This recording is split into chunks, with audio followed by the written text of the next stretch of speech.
Le premier conseil des ministres avec le gouvernement Abdoulaye Maïga s'est tenu hier mercredi 27 novembre.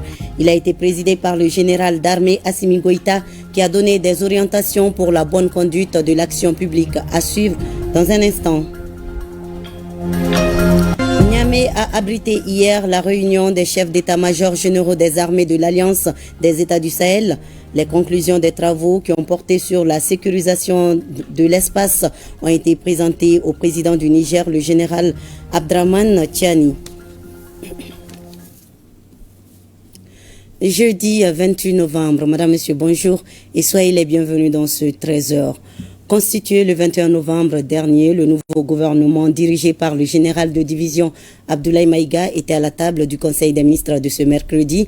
Un seul point à l'ordre du jour, les orientations du président de la transition, le général d'armée Assimi Goïta pour la bonne conduite de l'action publique. Le président Goïta a adressé ses félicitations à la nouvelle équipe de 28 membres et a rappelé que les recommandations des assises nationales de la refondation et du dialogue intermalien constitue la boussole de l'action gouvernementale. Le point avec Sira Bachidi.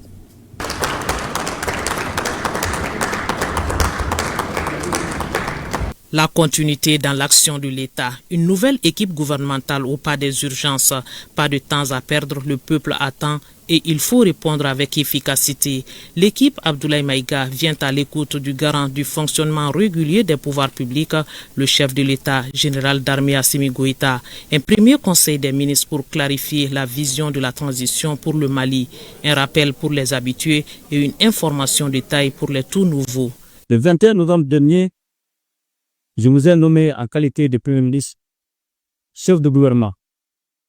Je tiens à vous adresser mes chaleureuses félicitations pour la confiance placée en vous en raison de vos compétences techniques et de vos qualités humaines. Votre nomination à cette importante fonction intervient dans un contexte de réformes majeures engagées par notre pays. Il me paraît donc essentiel, au moment où vous commencez votre mission, d'en préciser les orientations fondamentales en me fondant sur les attentes légitimes du peuple Mali. Les préoccupations estimées par notre peuple au cours des assises nationales de la refondation et du dialogue intermalien constituent la boussole de notre action. Ces préoccupations et enfin l'objet et recommandations sont relatives essentiellement aux questions de défense et de sécurité, de gouvernance et de développement.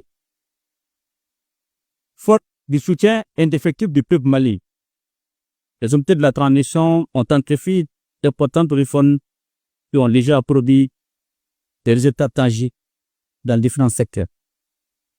Je vous engage à consolider les acquis puis à poursuivre les réformes entamées en accordant une attention particulière à un certain nombre de questions qui sont déterminantes. Les orientations fondamentales du président de la transition sont soutenues par 8 axes relatifs aux réformes engagées, à l'éducation, à la santé et au développement économique.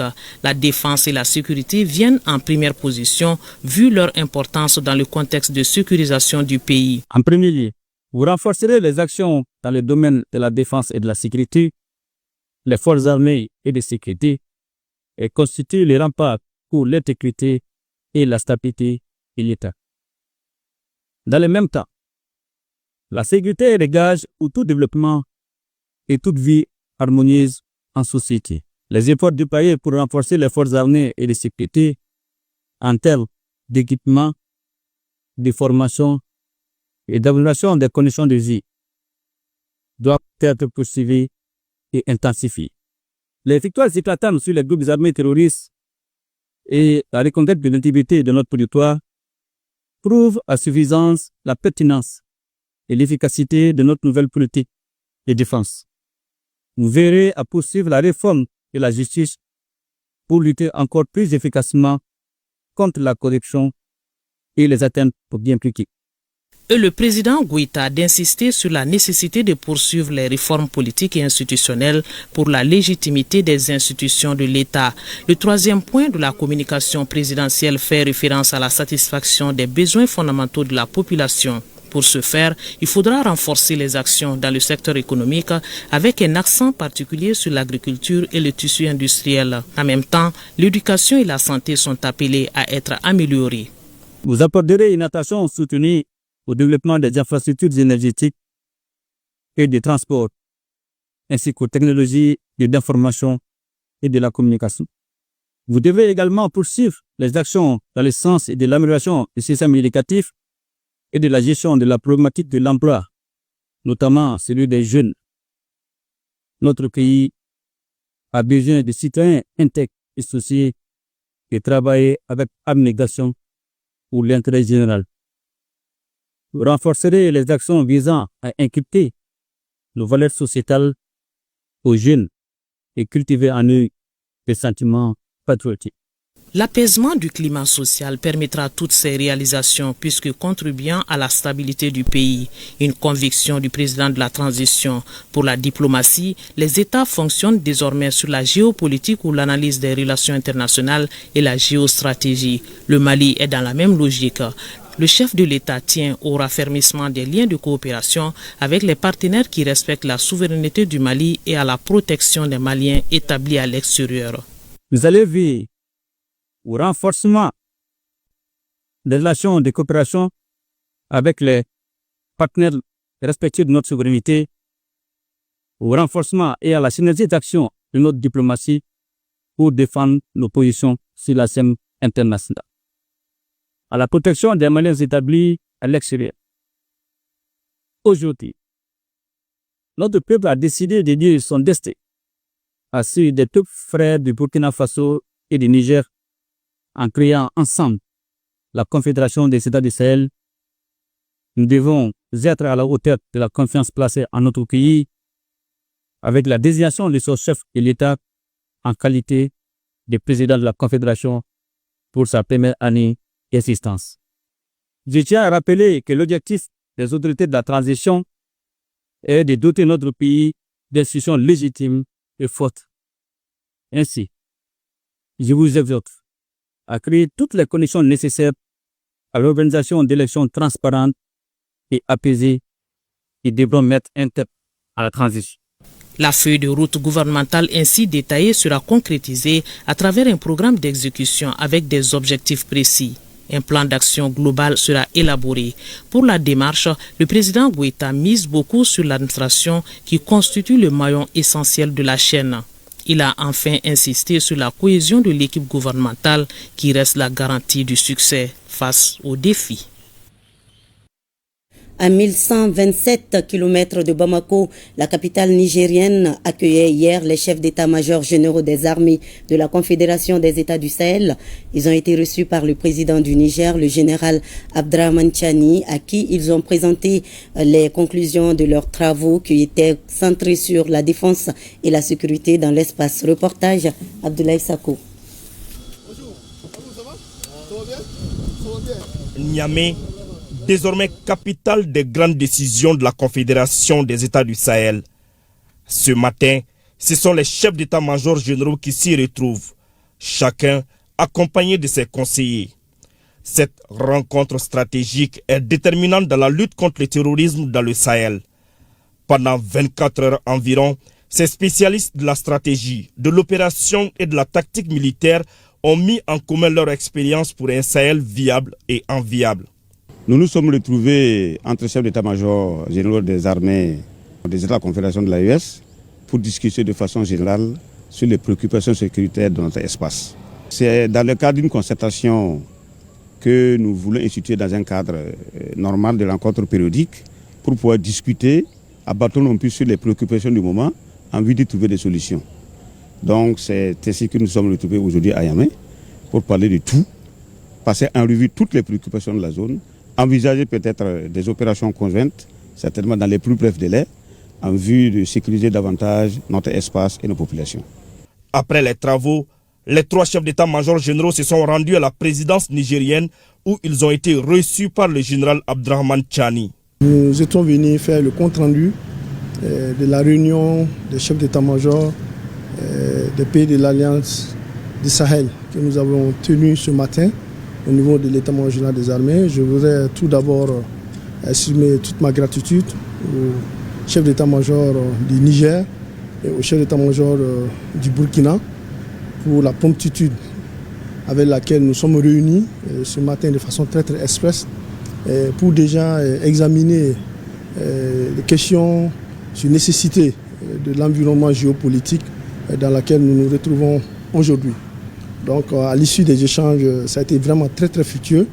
On a partagé beaucoup d'informations et les questions sur lesquelles nous sommes réunis, il y a eu des convergences de points de vue. Le président nous a donné des orientations très claires par rapport à l'analyse de l'environnement géopolitique, sécuritaire dans notre région, faire prévaloir plutôt les intérêts de l'AIS dans toute démarche que nous devons entreprendre et faire prévoir que l'AIS reste un partenaire très stratégique avec des objectifs clairs et solidaires de toute décision politique que nos autorités devraient nous donner. La Confédération des États du Sahel, c'est aussi et surtout la conservation de nos pratiques ancestrales.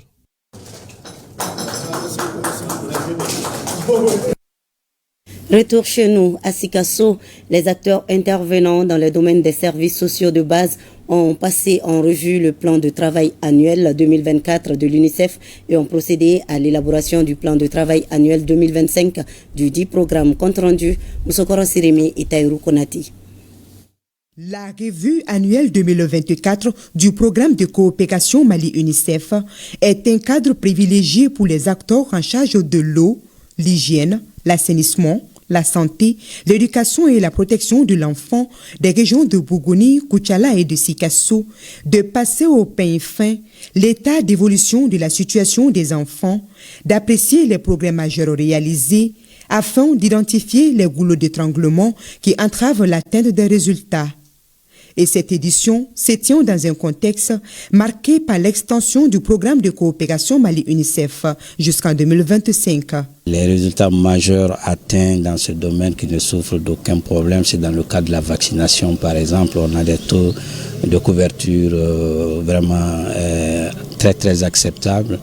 Et dans le cadre aussi du WASH, et de l'assainissement, le fait que les latrines, c'est-à-dire le wash dans les communautés, dans les écoles, les structures de santé, on a vraiment de très bons taux et surtout la défécation à l'air libre où on a pu quand même avoir des villages qui ont été certifiés. La rencontre de Sikasso définit également les actions stratégiques de 2025 à travers l'élaboration d'un plan de travail annuel. Une planification qui doit prendre en compte les plans d'accélération des résultats clés pour les enfants, les situations humanitaires ainsi que les défis émergents pouvant affecter la mise en œuvre du programme. C'est 2025 qui sera la dernière année, ce qui va nous donner le temps maintenant de proposer vraiment des interventions spécifiques d'accélération pour les résultats qui n'ont pas été atteints. En parallèle, nous verrons à capitaliser sur les facteurs de succès et les enseignements clés pour enrichir les futurs programmes. Mes sincères remerciements au Fonds des Nations Unies pour l'enfance pour son soutien continu à améliorer la situation des enfants dans notre région et à travers tout le Mali.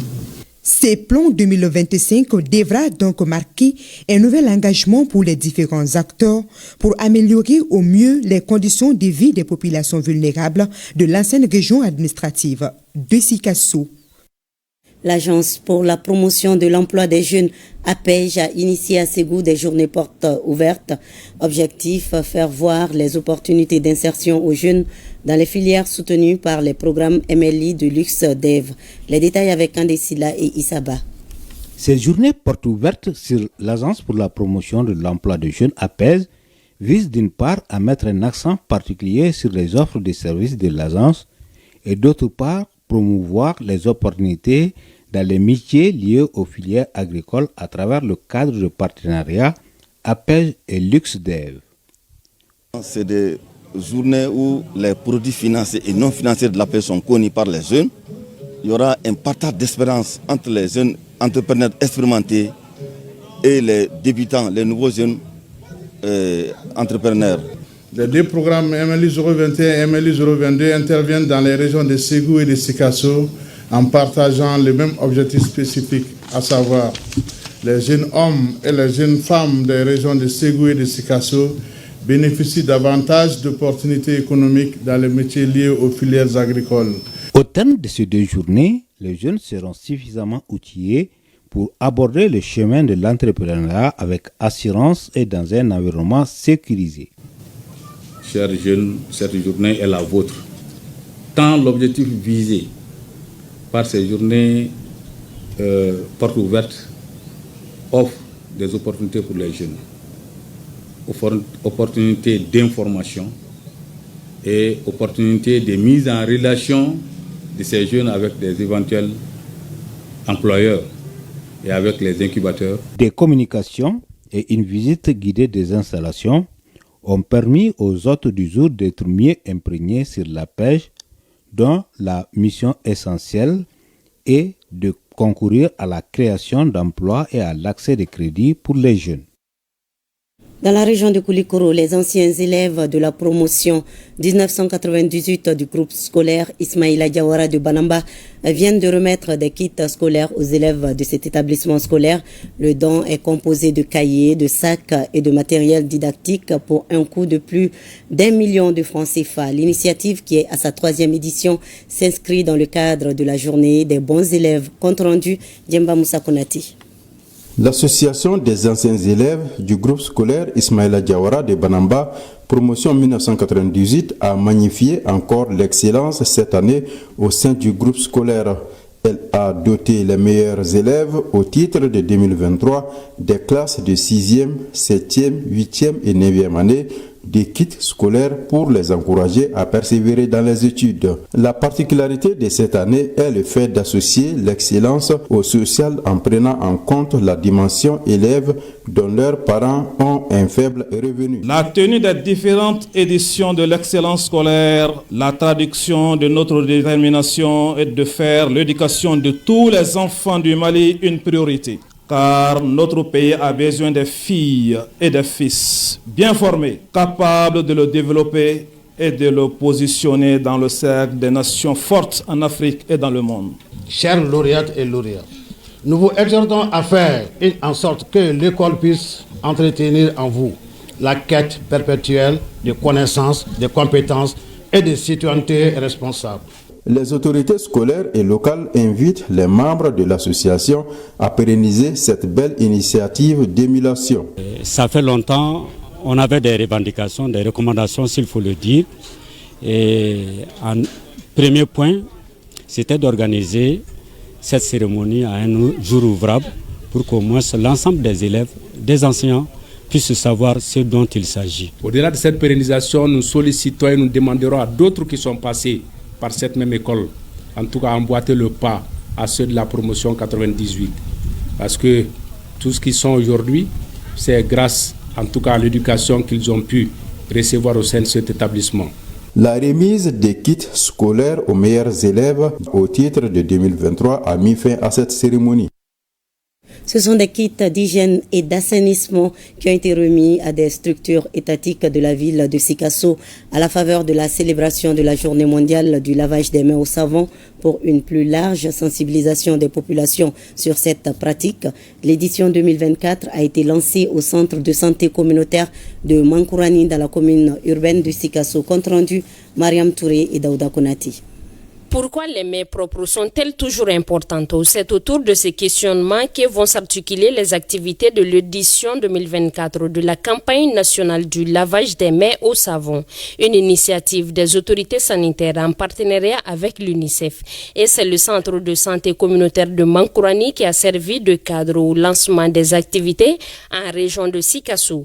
Le lavage des mains au savon est l'une des mesures les plus simples et les plus efficaces pour prévenir la propagation des maladies infectieuses.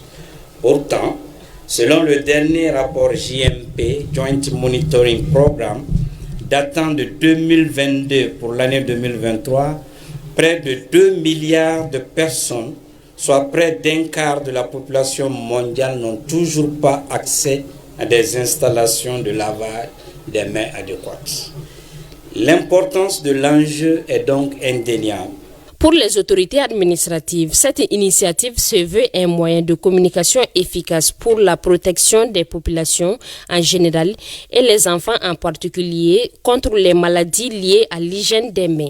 En effet, les études montrent que le lavage régulier des mains pour réduire de manière significative les infections respiratoires et gastro-intestinales, particulièrement chez les enfants. Mais au-delà de la santé individuelle, le lavage des mains est aussi un acte de solidarité. En prenant soin de notre hygiène personnelle, nous protégeons également ceux qui nous entourent, notamment les plus vulnérables de notre société. La présentation de sketchs de sensibilisation, la remise des dispositifs de lavage des mains à plusieurs organisations et la leçon modèle à l'école Mankourani A ont meublé cette journée de lancement de la campagne du lavage des mains au savon à Sikasso. En 5e région, la direction régionale de l'assainissement, du contrôle des pollutions et des nuisances et ses partenaires ont célébré la journée mondiale des toilettes sous le thème « Les toilettes, espace de paix ». Le but est de sensibiliser non seulement les populations et les décideurs sur la problématique des toilettes, mais aussi d'engager des actions pouvant contribuer à une vie saine et prospère. Reportage Boubacar Sangaré, Djakalia Traoré. Aller aux toilettes est essentiel, mais tout le monde n'y a pas accès. Selon le rapport JMP, Joint Programme Monitoring 2020, seulement 35% de la population malienne dispose d'un système d'assainissement et 6% pratiquent la défécation à l'air libre. Avec la célébration de la Journée mondiale des toilettes, l'Organisation mondiale de la santé milite pour un accès pour tous à des toilettes appropriées d'ici à 2030. Pour assurer davantage notre sécurité sanitaire ainsi que celle de notre environnement, les toilettes propres et sécurisées doivent être accessibles à tous. Et pour accéder à des toilettes qui respectent les règles d'hygiène et d'intimité, il faut sensibiliser le public sur le rôle crucial que jouent les toilettes et d'engager des actions pouvant contribuer à une vie saine et prospère. Le thème de cette année, les toilettes espace de paix, révèle l'importance des toilettes dans notre société et montre en quoi un assainissement durable est indispensable à une société saine et stable. Les toilettes doivent être un espace sûr, hygiénique. Autre temps fort de cette journée dédiée aux toilettes, la remise des kits d'hygiène et d'assainissement à la direction régionale du développement social et au conseil communal de la jeunesse de Mopti et un sketch sur la nécessité pour chaque ménage d'avoir des latrines et des latrines bien entretenues. L'Ordre des architectes du Mali a procédé à une séance de projection débat autour du documentaire Al-Walidji. Ce film documentaire a été réalisé dans le cadre de la réparation symbolique ordonnée par la Cour pénale internationale dans le cadre de l'affaire Al-Mahdi Al-Faki, un film qui nous donne l'opportunité de réfléchir sur la manière dont nous pouvons contribuer à restaurer et à protéger ce qui fait l'essence de notre identité culturelle et notre patrimoine. Reportage Al-Mouzer Al-Kamisa Yatara. Le documentaire Al-Walidji met en lumière l'importance capitale des mausolées dans la vie des populations de Tombouctou. Le film vise à prendre conscience de l'ampleur des pertes subies en 2012 et de l'urgence de redoubler d'efforts afin de préserver le patrimoine malien. En 2012, il y a eu les destructions des mausolées de Tombouctou qui a été comme une plaie dans notre patrimoine culturel. Nous sommes là en train de projeter les films sur la réhabilitation et ça va suivre un débat sur le patrimoine, sur la réhabilitation du patrimoine. Comme vous le savez probablement, en 2012, Al-Faki Al-Mahdi a détruit les bâtiments protégés et a été reconnu coupable par la CPI. Et c'est dans ce contexte que le Fonds au profit des victimes que je représente est en œuvre de mettre en place un programme de réparation. Dans l'ordonnance de réparation qui a été exigée, il y a tout un volet qui a été travaillé avec l'UNESCO avant notre arrivée, c'est-à-dire la réhabilitation des mausolées et des cimetières qui ont été détruits. Étaient présents les étudiants de l'INA, du Conservatoire des Arts et des jeunes architectes. Alors c'est un film très inspirant, très intéressant. Du point de vue culturel de la ville de Tombouctou, la manière dont les saints sont considéré. Donc c'est un plus. Selon les organisateurs, cette projection débat autour du documentaire Al-Walidji peut contribuer à la sauvegarde de notre riche héritage culturel, mais également dans la transmission des savoirs et valeurs culturelles à la nouvelle génération. After Work est un cadre d'échange entre des professionnels du secteur du cinéma et de l'audiovisuel. Les participants sont mieux informés sur les droits des acteurs du cinéma, l'audiovisuel et la situation du fonds d'appui du cinéma et de l'audiovisuel. On en sait davantage dans ce reportage de Ibrahim Kaoukonate et Aruna Diara. Initié par le réseau des producteurs du cinéma et audiovisuel au Mali, After Work est un cadre de rencontres et d'échanges entre les producteurs, réalisateurs et les partenaires du cinéma. Compris qu'il y a moins de difficultés de produire les films, mais la difficulté majeure est comment rentabiliser et comment vendre les films produits. Parce qu'aujourd'hui, avec le numérique, il y a beaucoup de jeunes qui arrivent à raconter des histoires, à faire des films. Mais malheureusement, nous sommes dans un pays où il n'y a pas assez de plateformes de diffusion de nos œuvres, que ce soit au cinéma, que ce soit aussi à la télé. C'est assez concurrentiel, c'est assez difficilement vendable. Donc on s'est dit, comment nous pourrons mutualiser nos idées pour pouvoir trouver des solutions afin que nos films sortent à l'état du placard, parce qu'il y a beaucoup de films qui sont diffusés une fois et qui restent dans les machines. Comment on peut les amener au public et comment aussi on peut rentabiliser et derrière peut-être produire d'autres films avec la rentabilisation. Donc c'est ainsi qu'on a décidé d'approcher le Bureau malien des droits d'auteur. Pour ce numéro, After Work s'est intéressé au Bureau malien des droits d'auteur et le Fonds d'appui à l'industrie cinématographique au Mali. La requête est bien méritée parce qu'on les a miroité ces 6 milliards depuis la création du fonds. C'est à juste titre qu'ils réclament parce que ça tarde à venir et ils sont en train de végéter dans les difficultés financières. D'ailleurs, le Mali commence à sentir le poids du manque de financement dans le cinéma parce que ça fait plusieurs années aujourd'hui. Le Mali est en train de perdre son piédestal au niveau cinématographique. Le cinéma, c'est un ensemble d'acteurs qui sont derrière cette activité. C'est un moyen efficace de lutte contre la pauvreté. Dans le domaine du cinéma, il s'agit des scénaristes, il s'agit des réalisateurs, il s'agit des dialoguistes qui peuvent prétendre à des droits d'auteur. Dans le domaine du cinéma, c'est le 7e art. On peut retrouver aussi la musique des films. La musique des films, ça c'est un droit à part, un droit d'auteur à part. Mais tous les autres ne figurant pas dans ce que je viens d'énumérer se retrouvent dans le domaine des droits voisins. Et c'est les acteurs qui animent le cinéma. Et de plus en plus, nous allons vers l'opérationnalisation de ces droits voisins pour que les acteurs qui animent ces secteurs, eux aussi, puissent bénéficier des fruits de leur accompagnement. Le réseau des producteurs du cinéma et l'audiovisuel est une organisation qui regroupe les acteurs du secteur de l'industrie cinématographique qui œuvrent pour la promotion des cinéastes. Et c'est la fin de cette édition. Merci de votre fidélité. À 20h, vous avez rendez-vous avec Awama Kamara. Passez un bel après-midi avec nous.